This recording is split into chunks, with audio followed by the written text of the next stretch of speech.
Option के रूप में जब हम अभ्यास करते हैं तब हमारी प्रैक्टिस और भी अच्छी हो जाती है। और अगर आपके पास आप ऐसे ही और अपने तरफ से कॉपी में बनाकर लिखो, खुद की प्रैक्टिस खुद करें, तो आपको और भी अच्छे से समझ में आ जाएगा।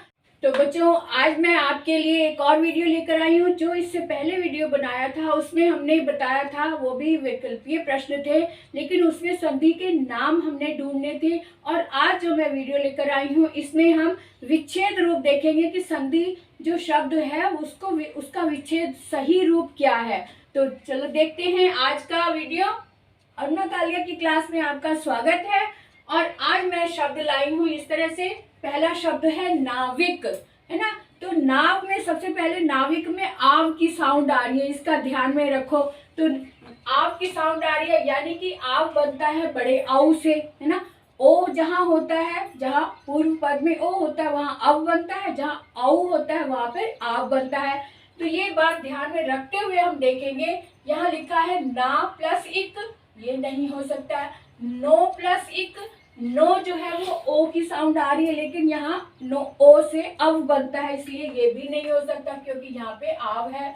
और ये नौ प्लस इक आ रहा है, यहाँ पर ये सही है क्योंकि नौ औ है, औ से आव बना। और जो छोटी ई है, ये छोटी ई की मात्रा बनकर व में मिल गई, तो इस तरह से शब्द बना नाविक, है ना। तो इसका मतलब ग ऑप्शन हमारा बिल्कुल सही है। उसके बाद देखिए कपीश शब्द दिया है। कपीश का मतलब है बड़ी ई की मात्रा लगी है, इसका मतलब है यहाँ पे दीर्घ संधि है। और दीर्घ संधि कब होती है? जब दोनों पद में समान स्वर होता है, समान स्वर, उसी स्वर को का दीर्घ हो जाता है। तो यहाँ पर हमने देखा कि कपि ये सही शब्द होता है। कपि जब लिखते हैं अकेला तो उसमें छोटी की मात्रा आती है। और ईश का मतलब ईश्वर, यानी कि कपि का मतलब वानर, वानर हनुमान जी। तो हनुमान जी का मतलब ये आ रहा है कपि प्लस ईश, दोनों तरफ ई है और ये कपीश बन गया। तो इसका मतलब का ऑप्शन हमारा बिल्कुल सही है।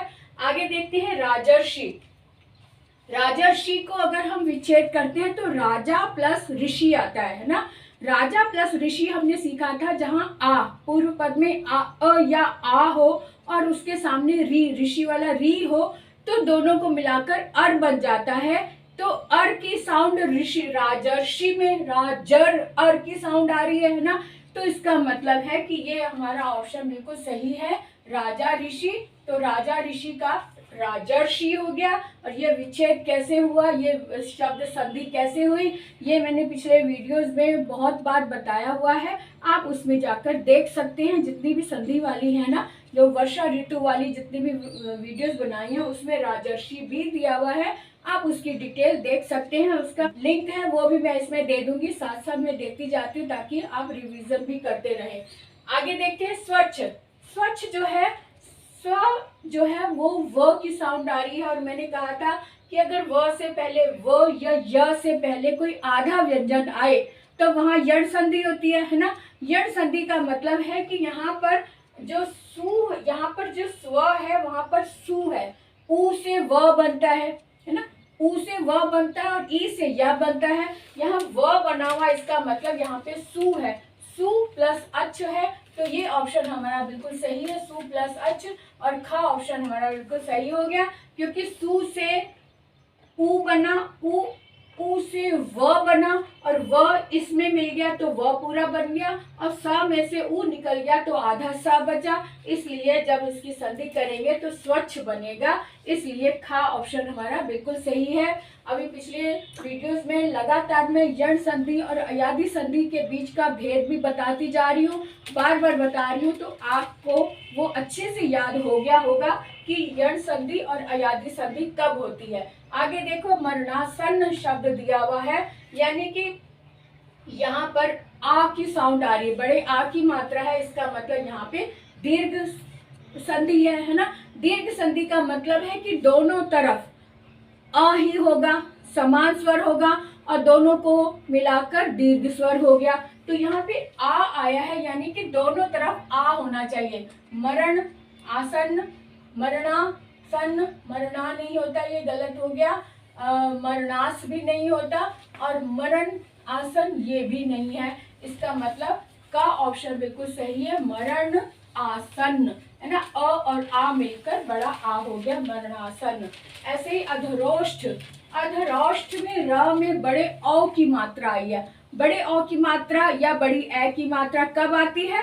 वृद्धि संधि में, है ना। तो वृद्धि संधि का मतलब है कि इसको जब हम विच्छेद करेंगे तो एक तरफ आ होना चाहिए, अ या आ हो, और दूसरी तरफ अगर यहाँ ओ है तो ओ होना चाहिए, है ना। ओष्ठ होता है शब्द, तो अधर प्लस ओष्ठ, ये विच्छेद हुआ। तो विच्छेद रूप हस्वी से देख लेते हैं। अधर ये नहीं है, अधरा ये भी नहीं, अधरा नहीं, अधर ओष्ठ ये सही है ऑप्शन, क्योंकि ये अ और ओ मिला है, और ओ जो होता है वो उसकी मात्रा में वृद्धि हो जाती है, यानी बड़ा अ हो जाएगा जब ये, और बड़ा अ मिल बनकर र में मात्रा के रूप में लग जाएगा, इसलिए ग ऑप्शन हमारा बिल्कुल सही है। आगे देख लेते हैं व्याकुल। अब व्याकुल में भी देखो या से पहले आधा अक्षर आया है ना।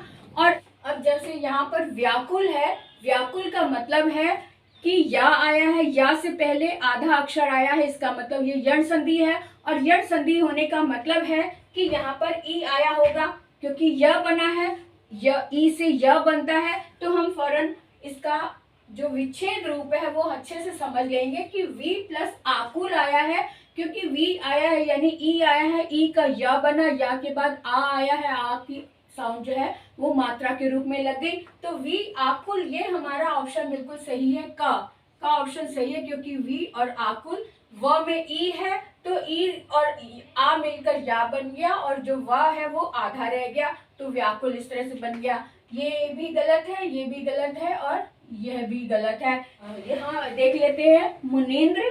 मुनीन्द्र में भी बड़ी ई की मात्रा लगी है, इसका मतलब यहाँ पे भी दीर्घ संधि है, और दीर्घ संधि का मतलब है कि दोनों तरफ, दोनों पद में छोटी ई या बड़ी ई होनी चाहिए, दोनों तरफ ई होना चाहिए। अब यहाँ पर लिखा है मुनि प्लस इंद्र, यानी दोनों तरफ मुनि जब हम अकेला लिखते हैं तो छोटी की मात्रा आती है, और इंद्र में भी छोटी ई होता है, तो दोनों तरफ छोटी ई यानी समान स्वर आया है, और उसके मेल से बड़ी ई बना, यानी दीर्घ स्वर हो गया। इसका मतलब का ऑप्शन हमारा बिल्कुल सही है। ये भी गलत है, मुन नहीं होता, मुनि भी नहीं होता, ये गलत है, और ये भी गलत है, इसका मतलब का ऑप्शन हमारा बिल्कुल सही है। ठीक है, इस तरह से हमने ऑप्शन के रूप में जब हम अभ्यास करते हैं तब हमारी प्रैक्टिस और भी अच्छी हो जाती है। और अगर आपके पास आप ऐसे ही और अपनी तरफ से कॉपी में बनाकर लिखो, खुद की प्रैक्टिस खुद करें, तो आपको और भी अच्छे से समझ में आ जाएगा। तो आज का वीडियो मैं यहीं समाप्त करती हूँ, अगले वीडियो तक के लिए फिर से मिलेंगे। Okay, bye bye.